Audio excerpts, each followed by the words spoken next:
Hello, everyone. Welcome to another episode of Good Hang. We have a comedy legend on today, a hilarious leading man, box office giant, and sketch comedian who I first saw on the stage at Second City and, wanted to be like ever since. Steve Carell joining us. Steve and I are going to talk about a lot of things. We're going to talk about Second City. We're going to talk about Anchorman. We're going to talk about The Office. We're going to talk about the smooth tones of the baritone horn. And we are going to talk about his new HBO show, Rooster, out now. So we get into a lot of fun stuff. And before we talk to Steve, we talk to someone who knows Steve so we can speak well behind his back and get a question for me. And we are joined by his old Second City buddy, his old roommate, a person who was there from the beginning and who is also another hilarious and famous Steve. And that Steve is Stephen Colbert. Hello, Stephen Colbert. Bonjour.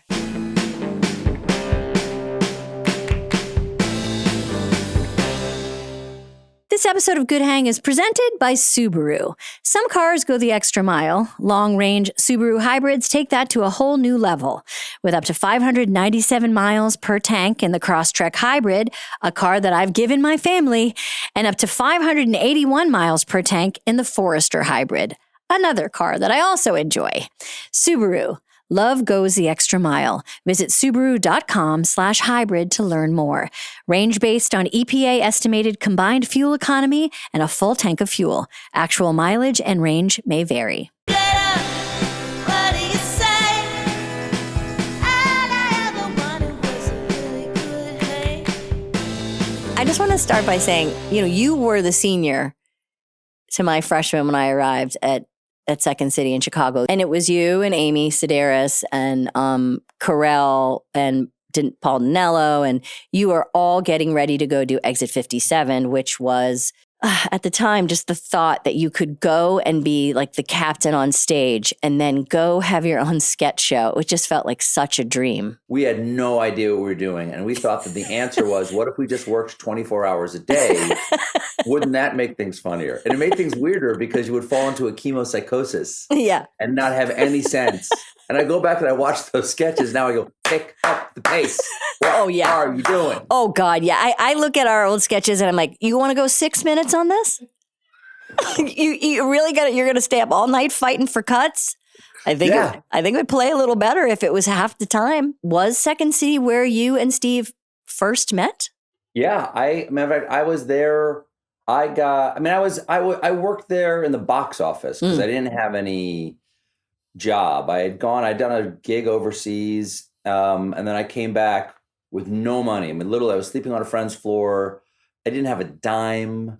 And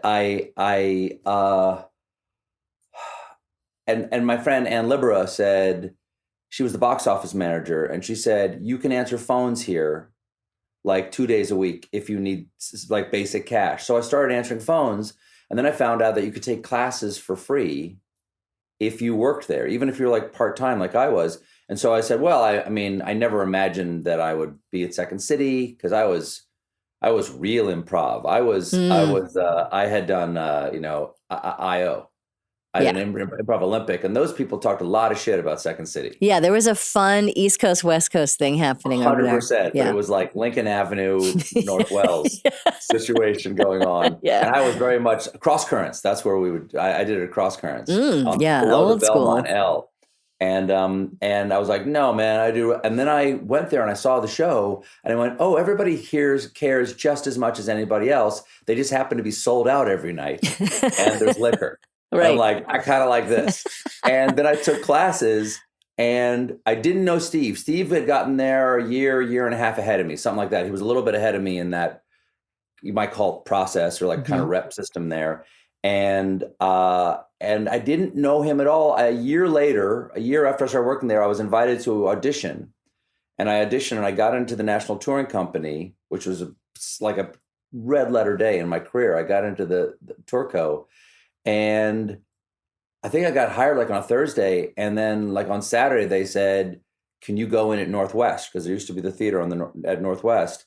And I went, yeah, sure. I learned whatever I needed to learn as quickly as I could. I went up there and I met Steve kind of like from backstage, watching him on stage. I met him in rehearsal. He's so gifted with music. You know how gifted musically he is, I right? did not know that. If it's made of brass, he can play it. You're kidding me. I did not know that. He can pick up a tin whistle, a recorder. He can play. He plays the. I understudied for Steve when I was in Tourco. I finally said, like, you're either going to put me, you're going to let me understudy, or I'm going to leave. Mm-hmm. And Joy said, "Don't threaten me. I don't respond to threats." I'm like, it's not a threat. I've been here for 4 years, or almost 4 years at this point. I'm like, and I love doing it, but I got to go figure out what else I can do. I hope this isn't a threat. And so literally the next day they said, I understudied like ETC or something. And then they said, Carell's got to go. He's got like a Brown's chicken commercial. Yeah. Big deal. Something like that. You could live off that for years. Oh shit, man. Yeah. We were all jealous. Oh yeah. Wait, he got a bacon bit spot? And so he's selling funeral insurance to children? Jesus, that sounds like a great gig. And they said, could you go in for Carell? And I said, he plays the euphonium. He played the baritone horn, which is like a little tuba. And he goes, he plays the baritone horn in that. Do I have to play the baritone horn? And they said, yeah. And I said, I don't know how to play the baritone horn. And they said, okay, we'll ask Adsit to do it. And Scott Adsit. Yep. And I said, no, I'll learn it. When do I need to go in? And they said 6 days. Wow. And so they wouldn't rent me a horn. I went and got the horn. Too expensive. It cost like $250, which is like what you'd get paid in a month at Second City. But I had to go in up to main stage. And so I went to Carell and I said, can't read sheet music. Can you please write out the fingering for the horn and teach me an embouchure? You know, what's an embouchure? Oh, that's the thing that makes the sound in the horn. Mm-hmm. And like you can get like 3 different octaves. I knew I was going to learn a new word from this interview. I knew you were going to teach me a new word. Embouchure is a great word, especially if someone cuts a fart in front of you. A nice thing to say is you go, "Ooh, nice embouchure," you know, really tight on that embouchure, and French horn. And so anyway, I was dating this girl, now my wife, Evie McGee, in New York, and I was supposed to go see her that weekend. What did we do all weekend? We sat in her apartment, and I learned Anchors Away, Pretty Woman, and Taps. Oh, you're hitting those drums? Wait, no, who is, listeners, I don't know if you can hear, but there's some drums happening in your house. Is someone playing? That's my son. Oh, that's so cute. Wait, you're talking about music and your son is starting to play drums down in the basement? My son is practicing because he's going into his brother's band. They got a gig next weekend in Brooklyn. And so he's going down there to practice because their drummer's out for the week. So he's subbing in for his brother, yeah. That's kind of Which is all you want. That is all you want. That's exactly, I was going to say the sound of your son practicing to sub in for your other son, that's like a dream. But yeah, I met Carell at Northwest back in 1988. And so when you guys were on The Daily Show together, it was like jackpot. We were in Carvey together. That's right. You were by the way, that viral clip, I'm sure you've seen on your phone, of you guys reacting to the incredible ad for the Dana Carvey root beer variety special hour. It is so... I don't want to die. For people that don't know, that show that you wrote on was incredible and so ahead of its time. But there's a really funny moment where both you and Steve are shown an ad from that time where you are following a very special episode of Home Improvement. And in it, Jonathan Taylor Thomas's character, I believe, thinks he is going to die. He thinks he's ill or sick. And he says, like, it's very sweet. And him and Tim Allen are having a moment. And he says, "I don't want to die, Dad." And then the next voiceover is... And the Mug Root Beer Dana Carvey Show tonight on ABC. It's so funny. It's so, and watching you and Steve laugh is so funny. It's so, and to me, that's like, I don't know how to explain it other than the joy of that to me sums up what it feels like to have funny friends and get to make things with them. The joy of failure Yes. was something that I said early on at Second City, that I realized, I think I should do this for the rest of my life, meaning comedy. Because I was kind of fighting whether I was going to do drama or comedy, because I was doing straight theater in Chicago at the same time. But we'd laugh so hard when we or someone else on stage would fail, but the other person on stage who was failing would also laugh. And I went, if it can be this joyful in failure, and there's also another joy in success, then I'd be dumb not to pursue this for the rest of my life. That's so beautifully said, that it is joyful in failure. That is beautifully said. That's exactly and also, it. It's almost like, because there's so much empathy for what's happening to the person who's eating it. But if just to extrapolate on that even more, there has to be a belief that you'll be okay. I know you asked for me to think of what I would want to ask. Yeah. What would you want to ask Steve? Thank you. The amazing thing about Steve is his ability to do anything. It is, I know a lot of talented people, but I don't know many people who can do almost anything. And first of all, I remember one of my really early impressions of Steve is, wow, he can make anything funny. Yeah. He can make any moment very full, not funny, but also very full of presence and energy and what we would call tensiveness, like a scenic tension. And I see that same ability. Like I marveled at that ability, and also how he would never fuck around. He was always very professional. And I remember looking at him backstage at Second City and going, why is he so good? And I came up with this conclusion, and I wrote it down on a piece of paper with a calligraphic pen. And I taped it on the back of my little locker area to remind myself, and it just said work. Because what I saw at Steve was that he worked really hard. Yeah. And he never phoned it in. And I'm curious what his process is like when he does drama, or what people would perceive as drama, and versus comedy, or what people would perceive as comedy. And the reason why I say perceive is it all the same to him? Yeah. But with a different character intention, or with a different energy intention? Or is he really just approaching it in a totally different way? He's saying, well, that's sketch, or that's something incredibly broad like Anchorman, or Dinner for Schmucks, or now I'm doing Foxcatcher. Like, yeah. Does he do it in a different way? Because I admire him so much in both directions. Same. And as far as I know, he's never talked about his process. So I've never seen him do it. So and I've worked with him since 1988. We roomed together practically for 10 years, and I don't know what it is. That's a great question. And you're really good at this. You should try to make this your job, asking questions. Are there any of these jobs left? Nope. Are there? No. Okay. Nope. The podcast it is. Well, I thank you so much for this time. What a pleasure. Thanks so much. And do we know what song your son is playing down in the basement before we go? Do you know? Is it an original? He's either playing Bossa Nova, or he's playing Deep Space Nine, which has one of my favorite lyrics in any of his songs, which is, your head's in Deep Space Nine. I'm not taking you to family Thanksgiving. Vape clouds destroyed your mind. I'm not taking you to family Thanksgiving, which is love. Really tells a story. It's like you're a Swiftie with your own children. Like you're just trying to break down all the lyrics. I got the bracelets. Yeah. Everything.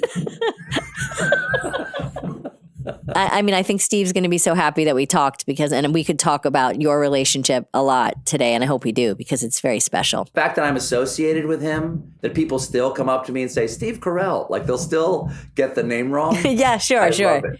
I just love it. I feel that way about, I feel like you and Steve have a little bit of what Tina and I have, which is we're just like, people put us together all the time, and I couldn't be happier about it. Sure. Yeah. Someday I'll do something. Someday I'll do something with him again. Ask him what he's doing, because tell him I need a gig. Okay, great. Yeah, we'll let Carell pick your next gig. Okay, perfect. All right. Thank you so Bye. much, buddy. Have a great conversation. Thanks. So nice talking to you and Bye. seeing you. Okay, take care. Bye. This episode is brought to you by Allstate. Checking Allstate first could save you hundreds on car insurance. That's smart. Not checking the meaning of a word all the kids say before using it yourself? Not smart. Not Slay-worthy. Yeah, checking first is smart. So check Allstate first for a quote that could save you hundreds. You're in good hands with Allstate. Potential savings vary, subject to terms, conditions, and availability. Allstate North American Insurance Company and affiliates, Northbrook, Illinois. This episode is brought to you by Ultima Replenisher. Health is all about balance. A salad with fries. Pilates, then pancakes. You know, those small daily choices that make you feel good. And the same idea applies to hydration. With all 6 essential electrolytes, Ultima provides balanced hydration that fits right into your day without the junk. I'm talking no sugar, calories, or carbs, and it's not loaded with salt. Shop Ultima on Amazon or in-store at Target and Whole Foods Market. Thank you for doing this. Mike, thanks for having me. Steve Carell is here. And Steve, I feel like you always feel the way you feel about somebody, like based kind of on the first time you see them. Like, you know, you just get like imprinted with when you first meet them. And I first met you when you were on stage. I never really knew you in Chicago. I just watched you perform. And you were the senior when I arrived with my bags, like being like, am I going to try to do this, you know, business? Like, what is this? And you guys were like the cool seniors. Well, we also, you hear about the people who they've just hired too. And you're one of those people that stuck out immediately. You know, people were talking about you super early on. And you always kind of keep tabs like, well, who's next? Who are the, you know, who are the up and comers? Yeah. And you were definitely one of those people. You were in the very, like, you were in that class of people that, number one, were crushing it on stage and then also went on to do things. Like, you had jobs, you got hired, you made money, you got commercials. That was always so exciting to meet. You remember Ken Campbell? Yeah, sure. So Ken Campbell was the first one of like our group to kind of step out and he got a show called Herman's Head. Oh yeah, where they were all these some could components. say Inside Out, a precursor to Inside Out. That's right. Yeah, exactly. He was the first person to have a job, and it was astounding. Yeah, like, oh my, he's really doing it. Yeah, he's really going to get paid to do it. He's getting paid, and he's in Hollywood, and he's a big shot. He's going to have insurance, everything. I remember coming out and visiting him, and we were doing a little, I don't know, some weird little theater show like one night, and he and his wife were there just watch. And I remember he ordered steak, and I thought, oh man, that guy he's got it made. He's rolling in sitting it. in the restaurant ordering steak, watching the show. Like, oh. Well, speaking of steak and speaking of restaurants, before I go any further, I need to point out you're the first guest that technically my father booked for me. Bill Poehler. Okay, let's tell the story. What happened? Nicest people. Okay. So back in Massachusetts, we'll see how this story goes. You have issues. You have issues. Well, with you were in. No, my mom said. I don't want to open a can of worms. I mean, all I know is I got a phone call saying, "Good news, we saw Steve Carell at a restaurant, and we told him that." He should be on your show. So we think we've booked him, is what my parents said. And I was like, my dad. And I was like, what did you say? That's exactly, no. He's, you know, Amy does a podcast. Like, I know. Well, let's set the scene. You're in Massachusetts at a nice restaurant. A nice restaurant out in the burbs. Like Gibbet Hill or something like that. Gibbet Hill Farms. Gibbet Hill Farms. Out in Groton, Mass. Yep. Like it was, and nowhere near where we live either. No. I was meeting my brother out there. Yeah. I don't know why my parents were out there. I know. They were with their friends, Tom and Sue. Lovely foursome. They introduced themselves and we got to, they were very charming, lovely. Okay. And I know that surprises you. And, and your dad brought up your podcast and your mom said, you should be on. And I was like, I've never been asked to be on. You were like, I think I have to be asked. I'm not going to just throw my hat in like, hey, I want to be on the show. Did they get awkward? And they were like, ooh, they got quiet. There must be a reason why. They retreated. They were like, forget it. Oh, no. Well, maybe she doesn't have a podcast. I don't remember what she did. Maybe, no, that's not right. It was somebody else we were thinking that had a podcast. They were so nice. Yeah. So I think maybe that planted the seed. I mean, I forget that you're a Boston boy. Yeah, I grew up in Acton. I know. And you don't seem very Boston to me. How so? Well, you're polite. And thoughtful and considerate. There's a different, I will say, politeness registers differently in Massachusetts. That's true. When you go back and people recognize you, Yeah. do you have a different experience than you do here or Yes. in New York? I mean, I love Boston. I love where I'm from. I love the directness. I love the Yes. like the real loyal, like just really, really good, honest people. But there is a definite, how would you say it? There's a brusqueness to it. There is a brusqueness. And honestly, I'm going to say it. There's just like a you're not better than me quality about That's Boston. exactly it. That I love, but That's- it's sometimes tough to be on the receiving end of it. If you can anticipate that, Yeah, it's actually very charming. very true. And you just kind of take it at face value. Yeah. Because I remember going back and, shop around. I was in the supermarket. One guy came up to me and said, "Hey, Steve, I know you. That thing you did was good. Don't get cocky." I just Don't walked get away. cocky. It's all that. Love you. Don't get cocky. Oh, yeah. Don't. You're one of us. Yeah. Don't embarrass us. Don't you dare grow or change. Mostly change. Yeah. Where did you go to college? Denison University. Oh, yeah. in And then Ohio. how did you get Ohio? And then how did you find out about Second City? Touring company They came can- through you- Ohio State University, Oh, that's and so we bought funny. tickets. And right then and there, I thought it's funny. Nancy and I were just talking about this exact thing. Yeah. That the touring company seemed like, and she saw a touring company too. It seemed like the most fun job to have Yeah. of any job I could even imagine.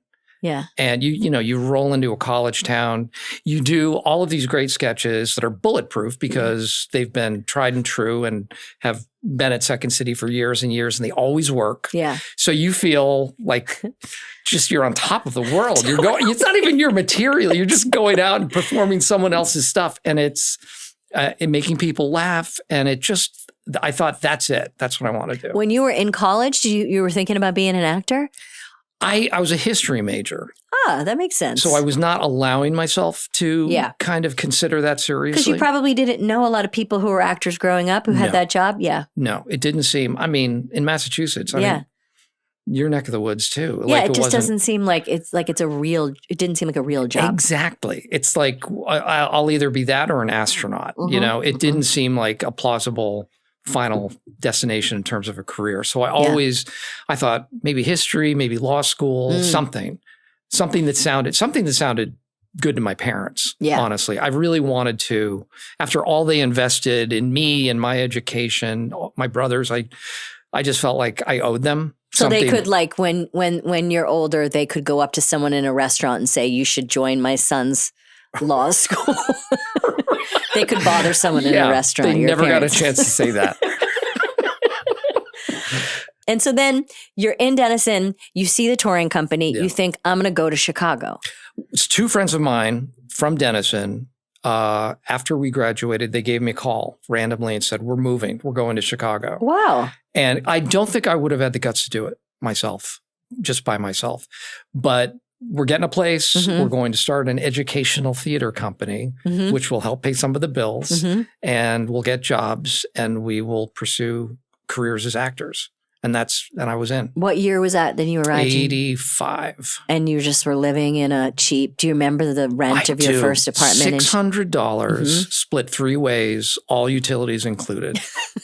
Fantastic. What was your job then? What were you doing? I waited tables at Houlihan's. Oh, in yeah. Chicago. That was a hot spot, Houlihan's. Houlihan's on Division. Yeah. Yeah. It was so fun back then It was. to be in that city. That city felt like it was, I don't know, maybe just because I was young when I was there, but it felt like something was crackling and happening. I mean, when you think back about those Chicago times, what comes up for you? I mean, it's such youthful, exuberant, enthusiastic times. But what feelings and thoughts come up for I you? think, well, like all of the things we learned in class at Second City, Mhm. having that freedom to fail, and there were very few constraints in terms of what you could try. Yeah. And at Second City itself, it was the same thing. Like being on stage every night and working it out and figuring, that audience is such a great barometer. Yeah. And if you're not doing it well or right, they'll tell you. Yeah. You'll feel it. And it was so much fun. So much fun. And also, I think about it now as you're talking about it is, I think sometimes when I think back at sketch and improv, I kind of like, I don't know. I think like, oh, I wasn't working material like a stand-up or something, but that's not true. We had different audiences every night, rowdy audiences expecting stuff from us. Yeah.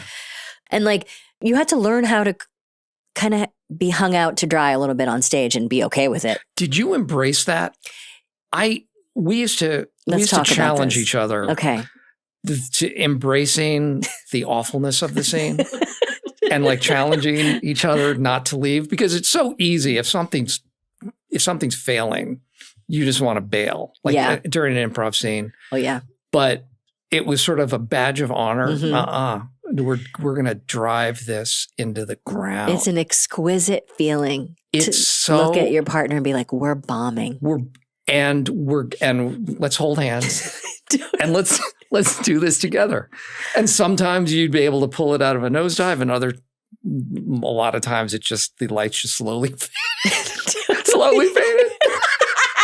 But what do you like about it? I know what you mean. What is the thing about it? I don't know. I think I guess just throwing everything off of you, like throwing all of the worry, all of the concern of this isn't working, and getting into your head about why isn't it working? We have to make it work.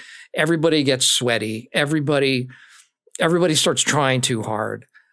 But sometimes when you can just allow it to kind of wash over you, the things that you might find are really interesting. And, is it embracing is it like a little death? Is it the closest? It feels like you are. I mean, I'm trying to think, because when you're explaining it, I'm getting this like feeling of what it felt like when one thing is we weren't usually alone. No. We weren't bombing alone. No. And that's, I can't imagine. Did you ever do stand-up? I occasionally, like when I would be asked to do small shows, and I didn't mind it. I kind of liked it, but I never really like honed a set. I bet you were great at it. I found it easier, or I liked doing it as I was older. When I was younger, I just didn't think I understood. I had like a lot of respect for the art form, and I wanted to be with people. I wanted to perform with people. Me too. So I think that's what I mean is the bombing with people was like a special joy. I completely. But of the many things at Second City, I know it like created lifelong friendships, and like, we all figured out how to like get our 10,000 hours on stage and all that stuff. But you met your wife. Yeah. How did you meet Nancy Walls, the great, hilarious Nancy Walls? This is going to sound super creepy, but I was teaching class at Second City. Okay. And she was in my improv character class. Dang. And she was hilarious and super smart, beautiful. Like I have to remember, she was a real catch back then, because Nancy is so funny. Great. And also beautiful. And I remember everyone being like, this is not quite fair. It's not quite fair. How tall and pretty and funny she is. Like you can get about one. She's so nice. And too. so nice. Like and cool. It's cool and nice and sweet to everybody. But you really snagged the babe. Tell me about it. Yeah. And but I thought she hated my guts, because I'd be teaching and talking, and I'd look over at her, nothing, like dead eyes, no affect in her face at all. And I was like, boy, she is not buying any of this. She hates me, hates this class, knows I'm a phony. And it turns out she was just nervous. That's what she told me later. And when she gets nervous, she gets like stone-faced. Yeah, she just doesn't want to show anything. That's a powerful move to do, because it really makes the other person work for it. Yeah. Yeah. And she worked across the street. She was a waitress across the street at a bar called The Last Act. Oh, yeah. So after shows or after class, I used to go over and I used to sit at the bar and I'd order a Diet Coke and we'd talk. But it took so long because we both kind of talked around the whole thing forever. And never, like, finally one day, the conversation went something like, you know, if we're talking about people that we like, or like, who would you go out with? Oh my God, that's such a funny combo to have. And it was all just this circuitous. You know, someone down the bar is just saying, "Get to it, Mike! Come on, you're annoying everybody." And I think I finally said, "You know, if I were going to ask somebody on a date, it'd be somebody like you. Like you'd be like that template of somebody that I'd love to go out with." And she's like, "You know, if somebody like you asked me out, I would love it. It would be fantastic." Then there was a pause, and I said, "Do you want to go out?" So always lame. with the moves. It was so super uncool. Like, yeah. we went 2 doors down to the other bar. You know, like then that was the beginning of it. And then when you left Chicago, were you weren't married yet? No, we were engaged. We got engaged a week before she got SNL. Wow. So yeah, we went on our honeymoon and came back and moved right to New York for her to start rehearsals.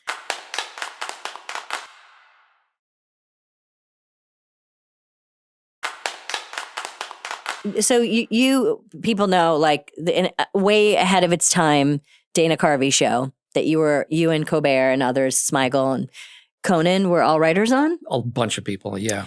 An incredible cast of writers. And you were also in the rep company. Like, you did stuff? Yeah. And I mean, I was... As Dana called us, the sketcheteers. Can we talk about Dana Carvey for a second?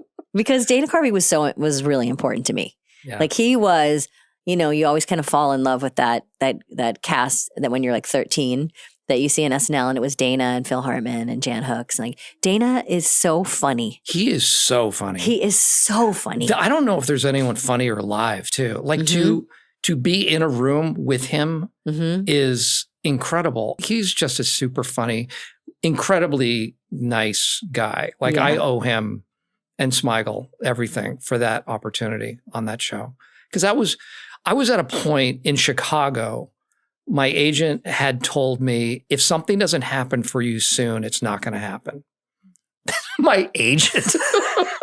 So, way to build me up. I was feeling very good about myself. Dang, that's harsh. So I moved. I moved to New York. Yeah. And was able to.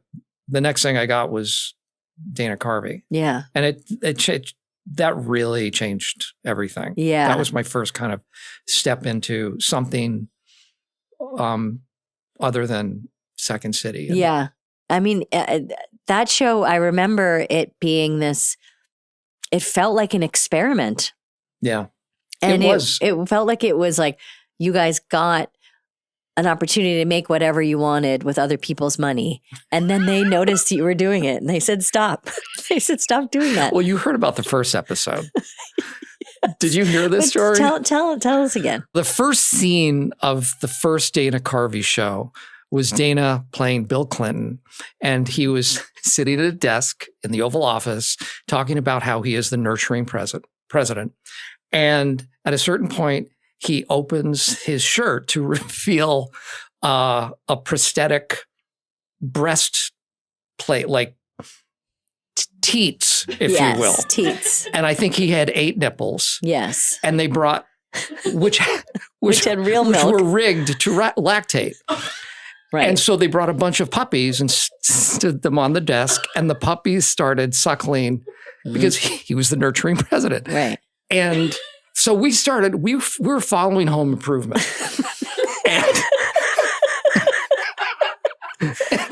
and they said the ratings went from Home Improvement, and they could chart it. Like at the beginning of this sketch, like you could hear the drop off. It was so sharp. It was done. The show was over. And that was the first episode, first scene. And Oh God, at that's that point, funny. ABC was not happy. No. It was But somebody had to approve that was the first sketch. Somebody had to. I mean, it was not a surprise. To their credit, ABC allowed Yeah. it to happen. They took some huge swings, and it was fun because, like, Colbert and I shared an office, and we could and we worked together a lot at Second City. We were in a bunch of casts together, and we come up with an idea and go down to Smigle's office, Robert Smigel, and just pitch something. Mhm. And he'd say, let's go. Yeah. And we'd do it on the show that night. I mean, it was as close to live as you could get without being SNL. Yeah. You really did work on a bunch of like really specific, interesting places. Like The Daily Show is its own system Yeah. that kept changing with different kind of versions of the same thing. But what was it like? What was that feeling like when you were all there, young, working on that, and it being so well received? It was similar to Second City. Yeah. I think those are the kind of environments that I am drawn to. Yeah. That everyone is just in it together. Yeah. And there's a spontaneity to it, and we don't know if it's going to work, but we're going to give it our best shot. There was a lot of improvising on that show? In the field pieces, yes. Yeah. Because you just had, especially early on, they didn't know that we were a comedy show. So, so we were kind of undercover. Did you ever feel bad when you were Yes. tricking people? I did not like it especially at first, because I was new and I was kind of following the template. Yeah. And I never felt good about mocking someone who doesn't deserve it. Yeah. So I tried, and I know Colbert, Stephen gave me great advice, which was come up with a character. Mm-hmm.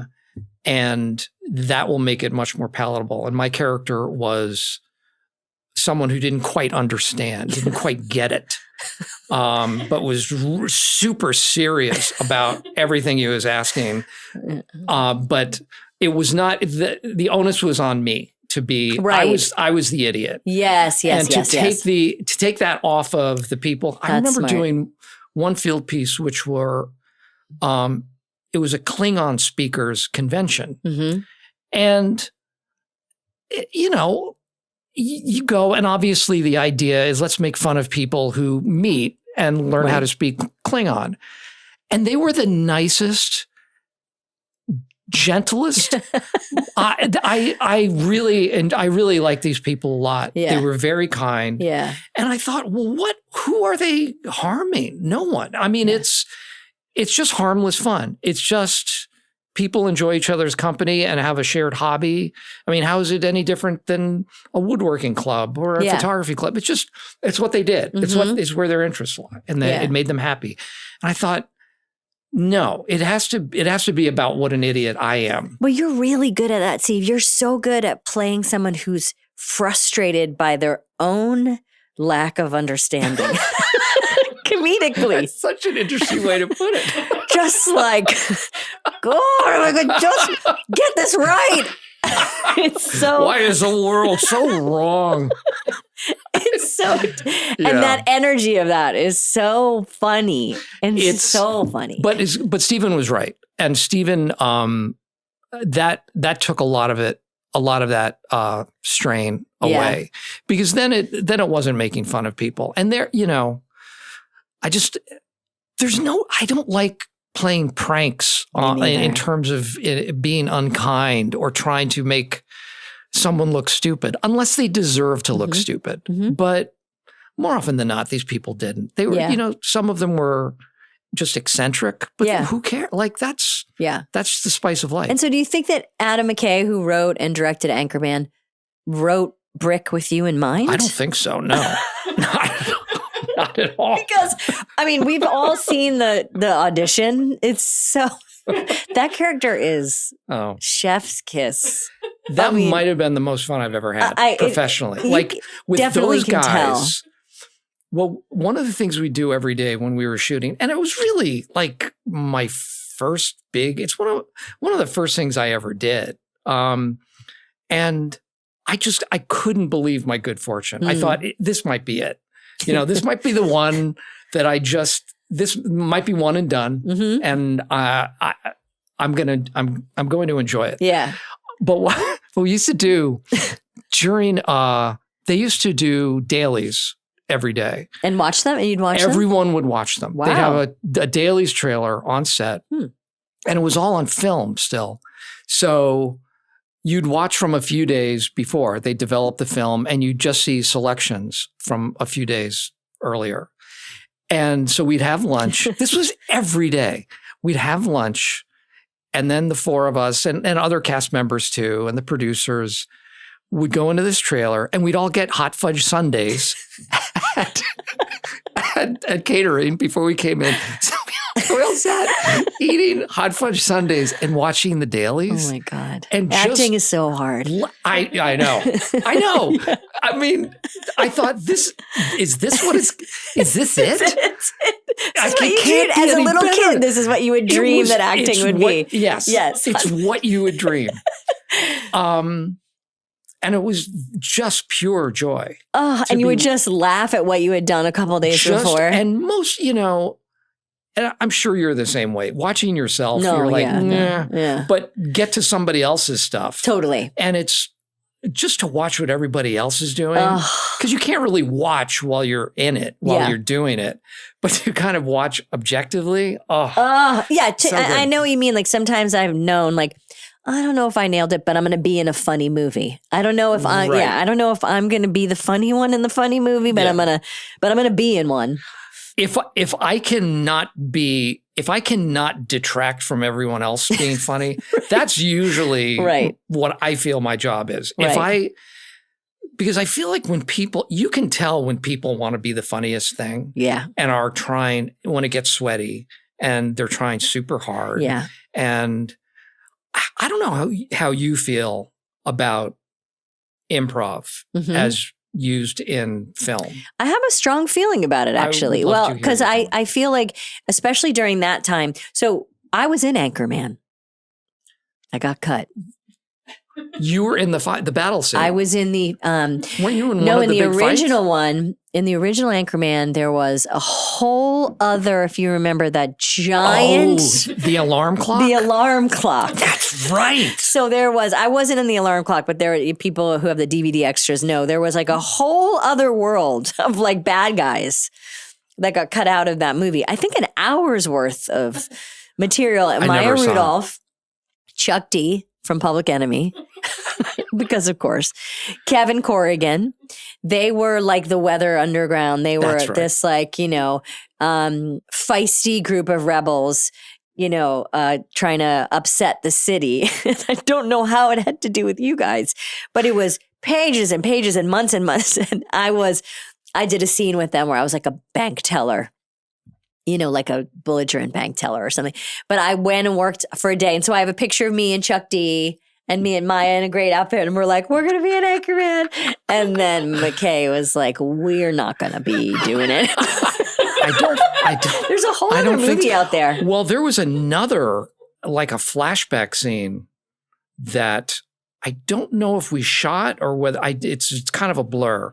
But the idea was it's a bit of a Brick backstory, origin story, that he was their platoon leader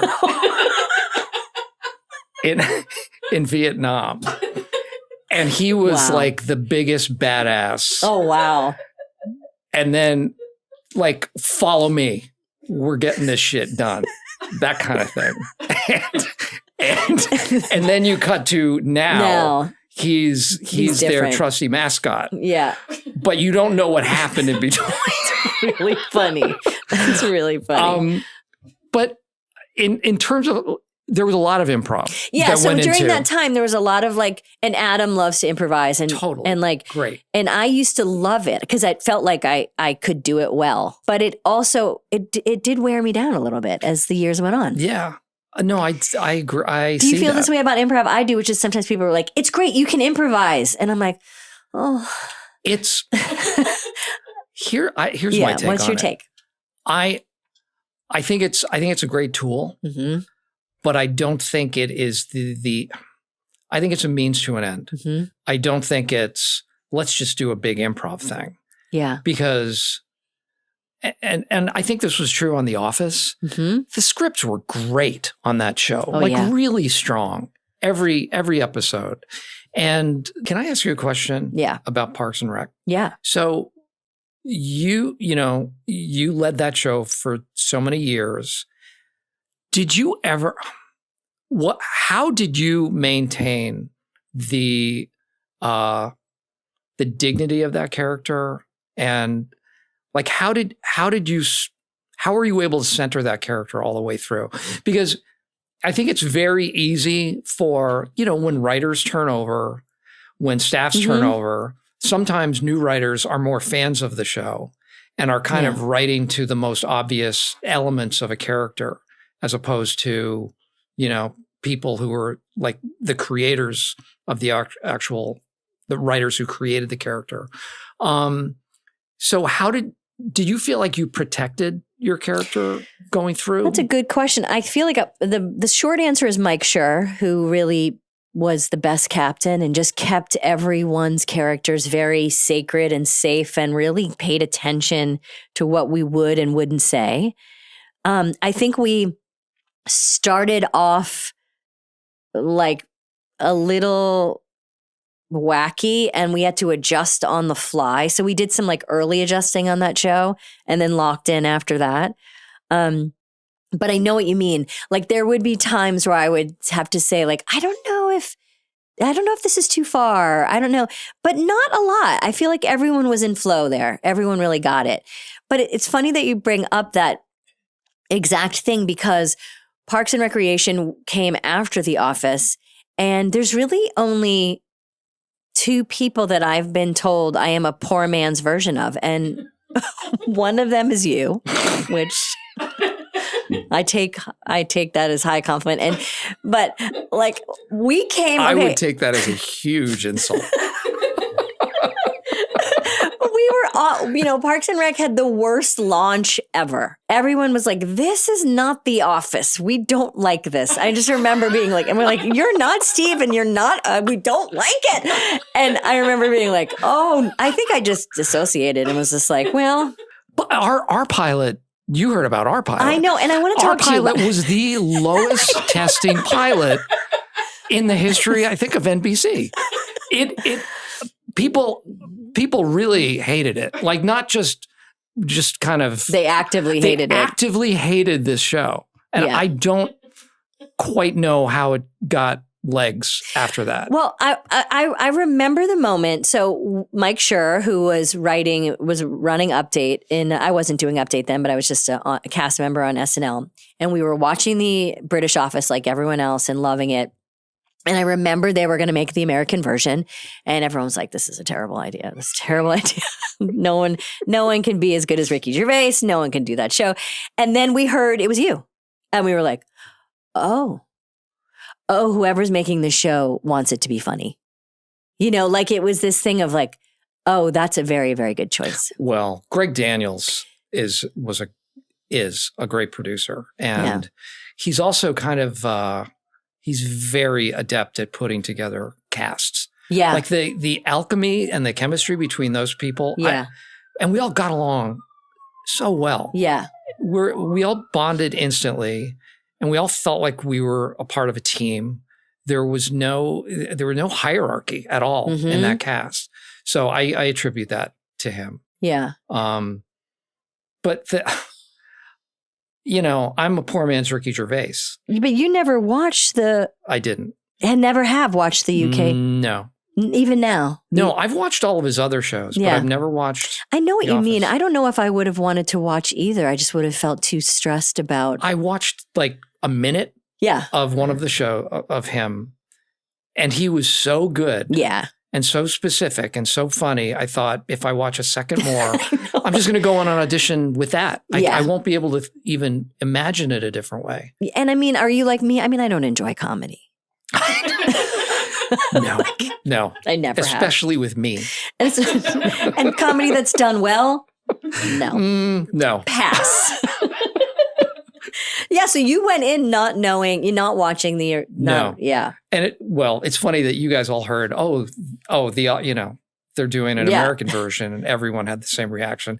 And I remember Rudd. Rudd pulled me aside and was like, "Don't do it, man. Don't I'm audition. sure. Don't audition.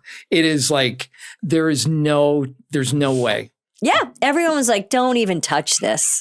Don't touch this. 10-foot pole. And did you have like a major premise or theme about Michael's arc? Like if you would to sum it up, would you say what was kind of his simple mission statement as a character?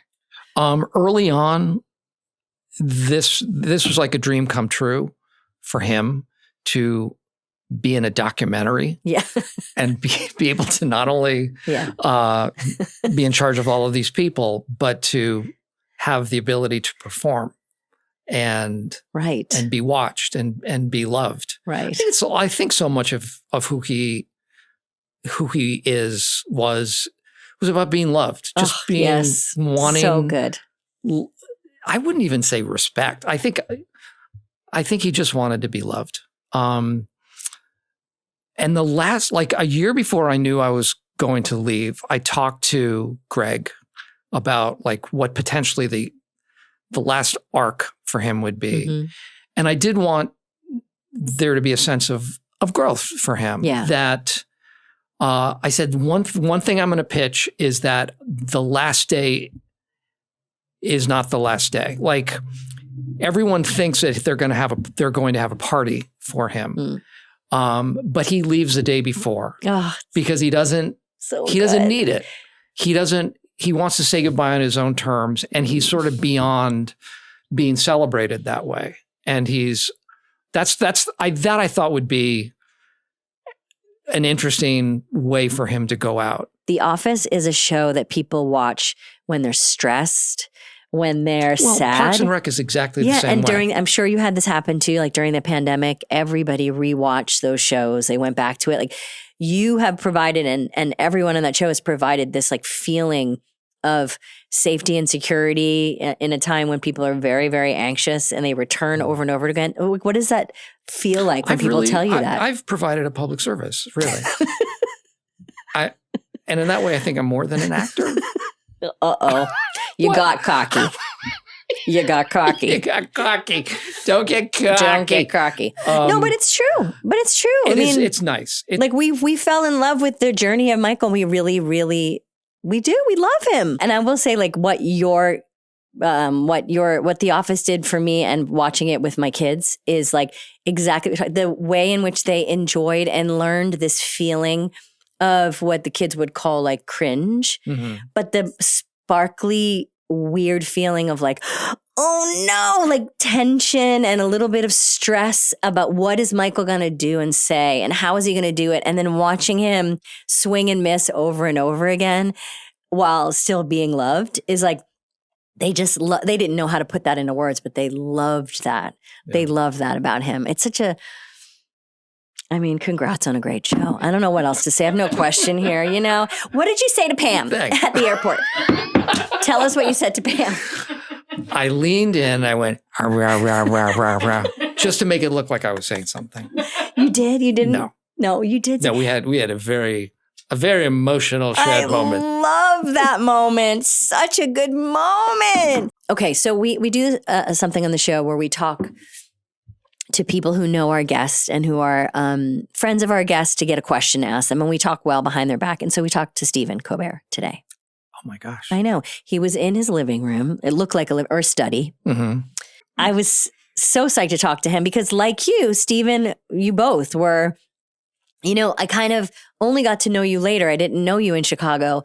And you were both these examples of aspirational performers who I wanted to be in any way like. And Stephen talked a lot about those early times, the two of you, and what it was like to watch you on stage. And he talks about like how you can do almost anything, like that you have this ability to be really, really big and really small. And you can have these characters that are really shallow and really deep. He told us that you can play any instrument, which I did not know, that you're like very good at brass instruments. Is that a lie? It's pretty amazing, isn't it? Did you learn? Did you take lessons? I took lessons. Like, what was your instrument of choice? Baritone horn. Oh, dang. I know, right? You were like ladies. I don't. you were like ladies? Yeah. I've got a baritone horn. I play the baritone horn in the marching band. Why'd you pick the baritone horn? I love the tone. I want to know what it sounds like. It's sometimes it's also called a euphonium. Okay. It's basically a small tuba. I know, sexy. Baritone horn. I play the small tuba. And yeah. And I also play the fife. would you like to go on a second fife, date? do you like that? The fife? Yeah. It's a sorry, woodwind. I gotta get commercials off of my YouTube. YouTube, if you can find a way to. Okay, here we go. Yeah. Somewhere between a trombone, tuba, and a French horn. Oh, Tony is a trombone teacher. I'm he telling you, seems very nice. this Wow. podcast is going to elevate baritone horn playing Okay, hold on. like never before. I love Tony. Here we go. Mm-hmm. Right. Young player starting on euphonium, you'd probably need Euphonium or baritone horn. Right. Well, it's quite a large instrument. Yeah. You hold it like this. Yep. And I had the bell that went out like this. And Did you play in the band? So I played in the band. I played in the jazz band. That's I played it at Second City. Stephen Colbert had to learn how to play the baritone horn because he was my understudy. Yes, he mentioned that he had to understudy and he had to learn the baritone horn in like 6 days. Unbelievable. And he did. Talk about somebody who can do anything. Like, I mean, I'd played the baritone horn since I was in 4th grade. He learned it in 6 days. So, yeah. And he told me that he also taught me a word. I've completely forgotten it. It's a word on that describes when you make the sound of the. Do you remember the name of the word? Embouchure? Yes, embouchure. He taught me. You said you taught him an embouchure. What was it like working with Stephen, and what do you remember about meeting him for the first time? And wow. I just think I think about him a lot, to be honest. I'm in awe of him. He's so smart. He's so funny. He is someone who can literally do anything. He can sing. He's a great writer. One of the funniest people I know, and a wonderful father and husband. Like, just like one of these straight arrow. Yeah, I would trust him with my life kind of guys. And we got a lot. Working with him, when you work, well, you and Tina, when you know someone can finish your sentence. I mentioned that to him, that like there's a feeling as we get older when people knew us that feels really like beyond special and valuable. It's like you just have been through a lot with someone. Yeah. And when you've met them at the beginning of what eventually will be like the best thing about your life other than your family. Yeah. And your partners is like they knew you when you were struggling, like in that you just they have a part of your life in them and you in theirs. Yes. And that's what it feels like with the two of you. Well, for me too. Yeah. And to learn at the same time. Yeah. And to be going through, Right. and I'm sure, certainly you and Tina experience that, and others, to have that, as you were saying, like those sort of formative years when you don't really know what you're doing, but you're having fun and you're all having fun together and you're trusting each other. And I think that's one of the great things about Second City was just learning how to trust other people. And I just trust him. And as a person, as a performer, he's just fun. I can't wait to see what his next thing is, because Well, we were talking about it and we think you should decide. what his next thing is. Yes. Well, I'm always pitching the two of us doing a play. I love that. That's a great idea. I'd love to do a play with him. I think it would be, or anything. Honestly, I would. That's a great idea. Do anything with him. His question for you, because of course it was very thoughtful.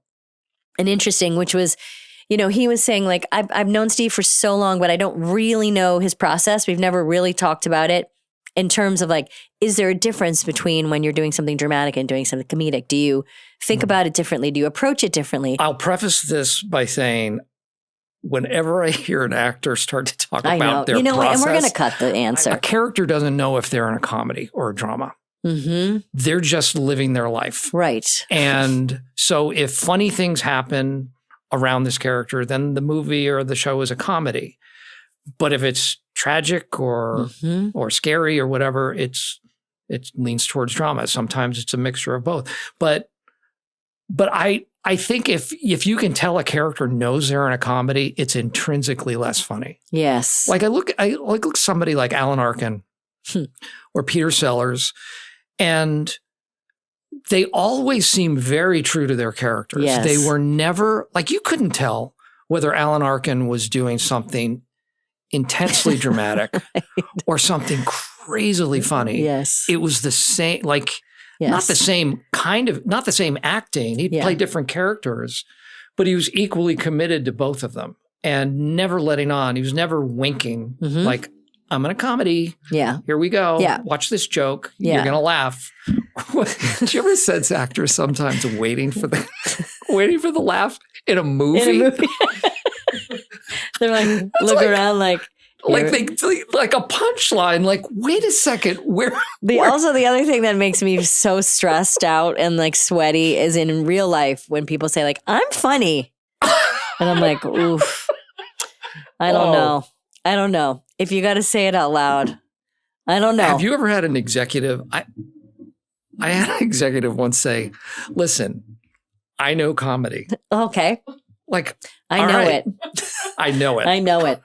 I've studied it. Okay. It's such a subjective thing. And reverse it, right? Like if I went up to like if I went up to Meryl and I was like, I'm pretty dramatic. Like reverse it, be like, I'm pretty good at being pretty sad. Pretty deep. I can get pretty sad. And people will buy it. I think when I cry, I'm going to make other people cry. So I've cried. A lot of my friends have seen me cry. But Steve, I mean, I'm going to glaze you for a second. Beautiful Boy, Foxcatcher, The Patient. You're so good at that. That series was so incredible. I loved you in 4 seasons. I loved that series, and I look forward for season 2. And your ghost, obviously, haunting the set. I don't know. Yeah. But I just think I should be in background. I think I should just deep, like Where's Waldo? Deep background, and I just like turn, but like almost it's like, was that inscrutable. Him? Like you can't, you can't tell if it's me or not. Yeah. But I love what she said about the two of you working together, because I do think that you both have similar qualities. You work really hard. You're very professional, and you're shyer than people would think. Both of you. Yeah. Well, we talked about that. Like we worked together before, and it took us 15 years after that to become friends. Because it is true. I'm very, I think closed off is the word you're looking for. I'm not shy. I'm just impenetrable. But are you? I'm pretty shy. Yeah. Yeah. Yeah. I guess I bet people think like you're going to be the life of the party. Oh no. Yeah. Do you remember coming to my house for the? I loved your house, but tell that story. So Nancy and I had a dinner party for the Oscars one year. That was so fun. And had a few couples over, and it was really fun. It was fun to have everybody over. But that's very unlike us. Like we're not.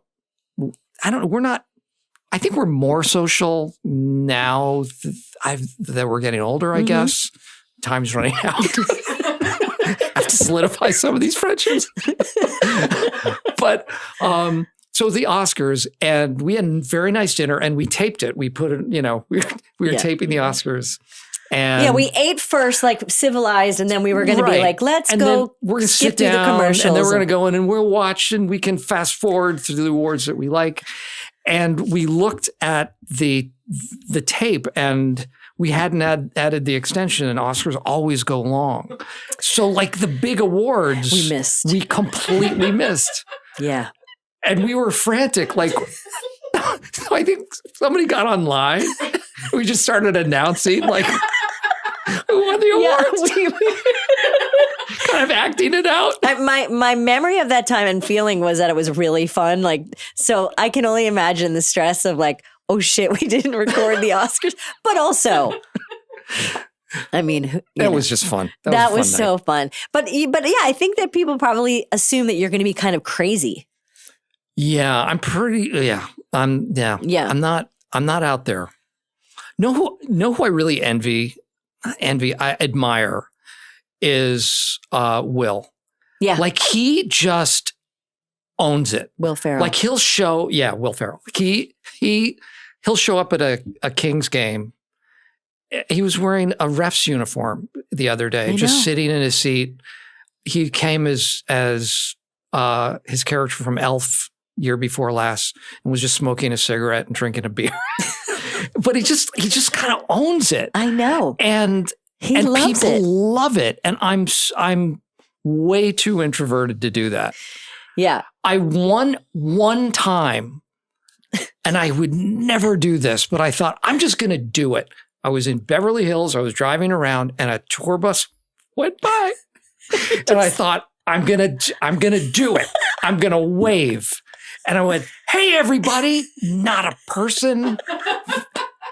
They were acknowledged. They were like, what? Who's that? And I shrank into this little ball like, last time I'm ever doing anything. They were like, what have you been in? And you were like, what? You just start listing your resume. Oh, man. I was like, why did I even do that? Yeah. Like, it was certainly no gift to anybody. Oh, God. That was like, no. Oh, God. Oh, yeah. God. I mean, that is what I love about you, Steve, is like, I feel like, well, for many things. One is that I feel like you're just such an incredible actor, performer, and collaborative person to work with. And I do look forward to being in the play that you and Steven do together. Yes. How about Who's Afraid of Virginia Woolf? Want to do it? Yes. All right. Two things, though. I like to go to bed early, and I don't want to do as many performances as they make you do. I think about our times when, like, the hardest part of our day was at the end of our day when we would do our shows, and it was like in jeans, shuffling out there, be like, can we get a word to get started? Like a bunch of lazy motherfuckers. Shout a few things out. Shout it out. Where do we work? Where do the two of us work? What's our relationship? What's my first line? What's my last line? And what are some of the lines in between? But you have been killed off on a couple of shows. Morning show, you were killed off. Morning show, The Patient. The last 3 shows. The last 3 shows. The last 3 shows I've been killed What's off. going on? People love to see me killed off. It's a thing. Yeah. Now, your new show, you're not. No. Okay, let's talk about Rooster. Yeah. Season 1, so far so good. Okay, it just came out. It just came out on HBO. Yeah. What is it about? It's about my character, Greg, is a writer, not unlike Carl Hyacin, whose daughter is a professor at a prestigious East Coast university. I go to that university to just do a reading. And in order, my daughter kind of gets into some trouble. And the president of the university, this is a long-winded version, president of the university asks if I'll stay on as a resident, a writer in residence.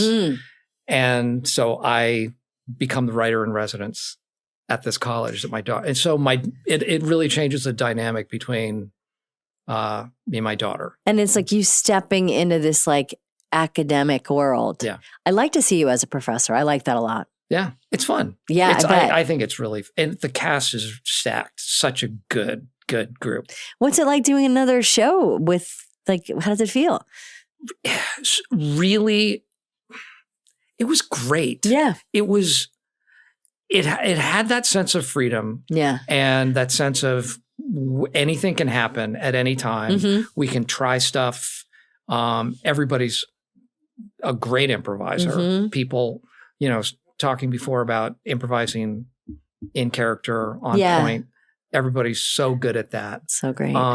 It's very well written and funny. Yeah. I love it. Oh. I really love it. Congrats on that. It's Thanks. great. It's going to be my parents' favorite show. I hope to run into them at that restaurant. Well, again. I was hoping actually, would you mind if we just FaceTime them quick? Oh my gosh. Do you mind? No. Because I told them that we were interviewing you.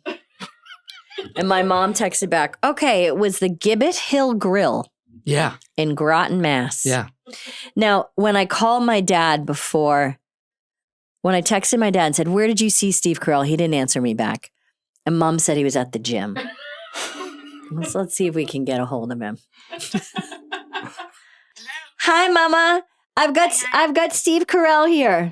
My God, how are you? How are you? Good to see you. How was your meal? It was very nice. I believe I had the stuffed scrod. Scrod. Stuffed Now, scrod. scrod is a Boston No thing. idea what I had. We were talking about how Steve doesn't seem like he's from Boston. He doesn't have any kind of accent, but neither do you, Mom. Oh, don't even make fun of me. I know you're going to ask me to say something.